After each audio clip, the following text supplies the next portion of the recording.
Vous écoutez La Story, issue de l'épisode S1204 du podcast Faut pas pousser les ISO, diffusé le jeudi 2 avril 2026. La Story vous est présentée par Camara, première coopérative de passionnés photo, avec 90 magasins spécialisés photo et vidéo partout en France.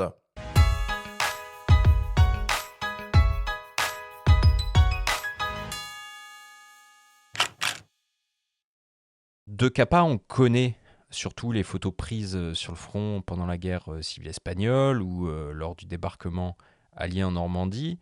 En tout cas, elles font partie des plus connues du grand public, mais il a aussi documenté la libération de Paris au sein de la deuxième DB du général Leclerc le 25 août 1944. Et il se trouve que vous avez retracé son chemin de manière très précise sur ces 2 jours qu'il passe à cette époque dans la capitale. Comment vous avez fait? Alors, il se trouve que le musée qui porte le nom de Musée de la Libération de Paris conserve beaucoup de vidéos qui sont des archives de films tournés par des opérateurs américains qui étaient donc embarqués dans l'armée américaine et qui documentaient tout ce que faisait l'armée américaine. Robert Capa, qui sait que la libération de Paris doit avoir lieu incessamment, lui se rapproche un petit peu de ces opérateurs et il se rapproche surtout du général Leclerc. Et ces opérateurs vont filmer vraiment beaucoup d'épisodes de cette libération de Paris. Pendant 2 jours, ils seront là, ils prendront vraiment en film énormément d'événements qui vont se dérouler, des combats, etc. Et l'idée qu'on a eue, on s'est dit, mais après tout, on sait que Capa a fait beaucoup de photos de la libération de Paris, mais après tout, est-ce qu'il ne serait pas sur ces films? Et donc, nous avons visionné des heures et des heures de films pour essayer de traquer Capa. Et on l'a trouvé. Et vous l'avez beaucoup trouvé, à tel point que même vous jouez un espèce de Où est Charlie avec lui. On joue à un espèce de Où est Charlie dans l'exposition, mais à côté de l'exposition, nous proposons aux visiteurs de visionner 17 minutes de film pendant lesquels on explique, on montre vraiment où se trouve Robert Capa, on regarde ses positions, comment il se tient en fait par rapport à ces combats qui ont lieu dans la capitale, comment il s'approche, comment il se met en retrait. Ça permet de mettre en relation la photo qu'il prend avec le moment, vraiment recontextualiser complètement ses photographies. Alors en quoi est-ce qu'on peut considérer Capa, lui qui a participé activement à la création de Magnum, comme le précurseur du photojournalisme moderne, comme l'écrit l'ancien journaliste au Monde et collectionneur de photos Michel Lefebvre, avec qui vous partagez le commissariat de l'exposition? Ce qui est d'intéressant dans tout le travail de Capa, c'est cette recherche de la vérité photographique, si on peut dire, et en tout cas de l'action pour ce qu'elle est. Vraiment, il est dans l'action, il est au milieu, rien n'est posé finalement, hein, et il trouve le moment où il va pouvoir raconter une histoire dans son cadre photographique. Et ça, c'est vraiment quelque chose d'extrêmement moderne et on le voit dans les journaux qui publient à la même époque d'autres photos, des photographies de correspondants de guerre qui sont beaucoup plus posées, beaucoup plus carrées. Tandis que là, même si c'est juste un peu flou, comme il le dit, slightly out of focus, pas grave. L'important, c'est ce que va raconter cette photo, c'est ce moment capturé, le bon moment capturé. Être né à Budapest et s'appeler André Friedman et mourir en Indochine en s'appelant Robert Capa, après tout, ça n'est pas si mal. Cette phrase de Denis Roche, elle résume bien la légende qui entoure le personnage de Robert Capa. À quel point est-ce qu'il a lui-même façonné sa légende, selon vous?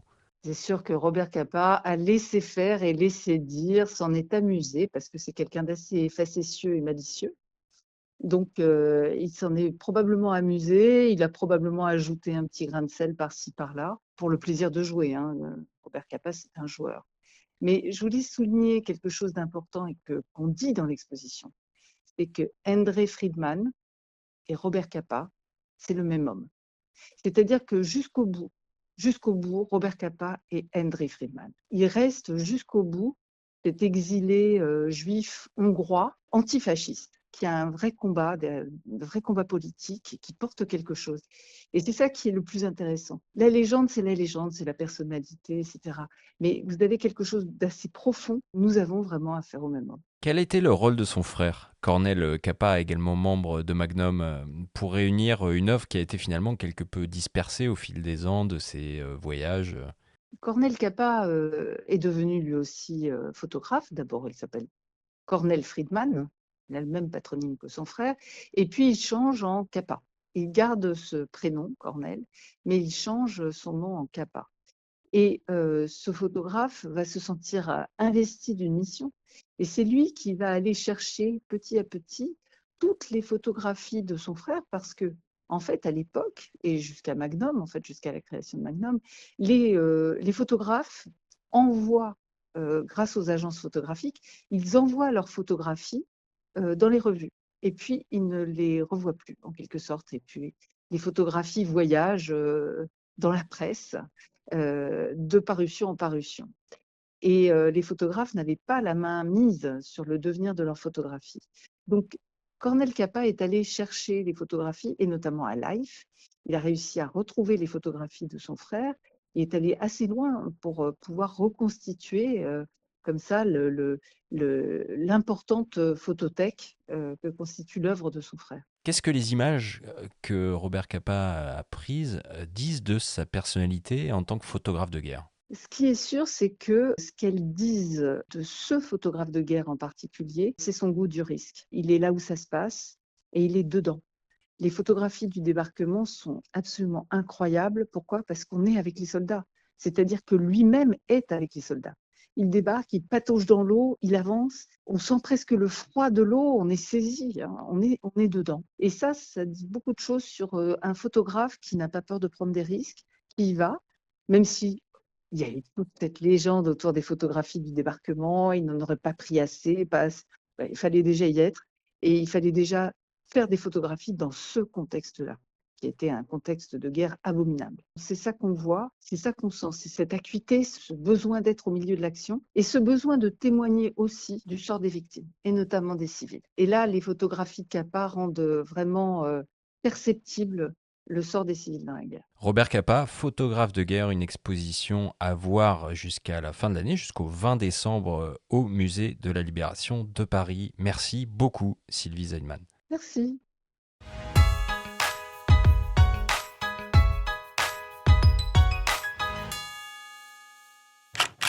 Bon, ça donne envie, hein. Ça s'arrête jamais avec Kappa, en fait. On a toujours l'impression qu'il y a des nouveaux trucs, des nouvelles histoires, des nouveaux machins qui sortent. C'est assez impressionnant.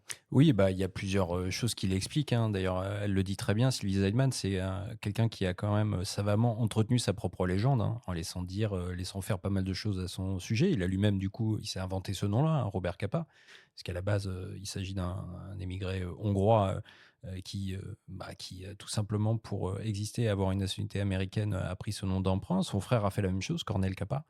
Et puis son œuvre a été disséminée un petit peu partout. Donc son frère s'est évertué après la mort de Robert Capa en Indochine, donc c'était il y a 72 ans, à rassembler un petit peu toute son œuvre. Il faisait aussi partie de Magnum.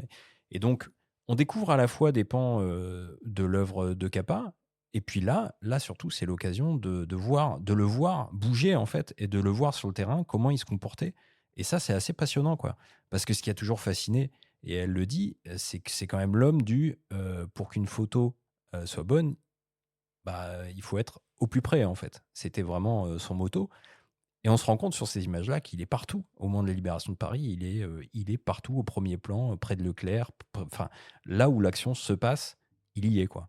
Et même un reporter aguerri français, membre de Magnum actuel, qui s'appelle Jérôme Cessini, qui est un immense photographe de guerre, raconte dans un échange avec Sylvie Zeidman combien il admire Capa, parce que pour lui, c'était le seul à aller aussi près, à avoir cet esprit un peu tête brûlée que lui-même, Jérôme Cessini, pourtant, je le répète, immense photographe de guerre, n'a pas. Donc, pour toutes ces raisons-là, on n'en a pas fini avec Capa, et moi, je recommande à n'importe qui s'intéresse de près ou de loin à la photographie, de guerre ou non, d'aller voir cette exposition. Xavier, est-ce qu'on peut appliquer le conseil de Robert Capa à la photographie d'orage? Sous-entendu, si ta photo est pas réussie, c'est que t'étais pas assez près. Euh, comment l'expliquer ça? Bon, si, on peut être à la fois proche et éloigné, mais le résultat n'est pas le même. C'est-à-dire que quand on est proche, ça va être spectaculaire, alors quand on s'éloigne de l'orage, ça va être plutôt artistique. Ouais, c'est pas le même type de photo qu'on va avoir au final. Bon, tu vas nous expliquer tout ça en Ouais, ou détail. peut-être que c'est ça, parce que peut-être que la distance varie aussi avec le temps et la pratique. Non, parce que Le courage aussi, non? Peut-être. Ouais, Aussi. peut-être. L'inconscience, je sais pas.